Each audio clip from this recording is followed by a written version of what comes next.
উত্তর 24 পরগনার সীমান্তবর্তী শহর বনগ্রাম। এই শহরের একটি ঐতিহ্যবাহী কলেজ বনগ্রাম দীনবন্ধু মহাবিদ্যালয়।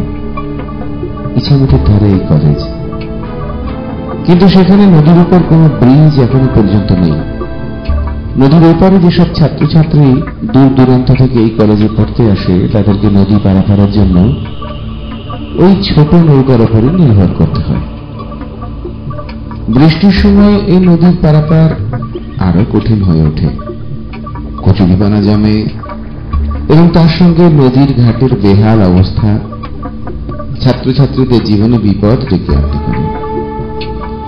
কলেজ কর্তৃপক্ষ দীর্ঘদিন আগে কলেজের পক্ষ থেকে একটি ব্রিজ করার সিদ্ধান্ত নিয়েছিলেন, কিন্তু কোন এক অজ্ঞাত কারণে সেই ব্রিজটি আজও বাস্তবায়িত হয়নি। নদীর ওপারের ছাত্রছাত্রীদের এই কলেজে উপস্থিত হওয়ার জন্য নদীর ওই নৌকাটির উপরে নির্ভর করতে হয়।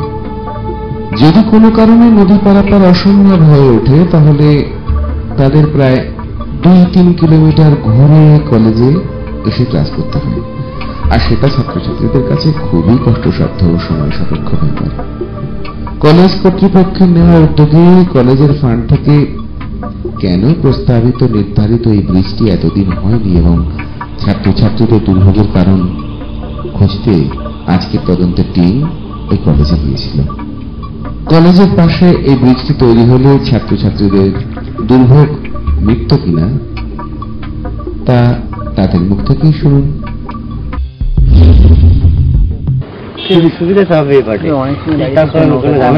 ঝুঁকি নিয়ে কাজ চলতে, এখন ঝুঁকি নিয়ে কাজ, হ্যাঁ ঝুঁকি নিয়ে বলতে পারাপার নৌকা কত করে নেয়? 1 টাকা করে।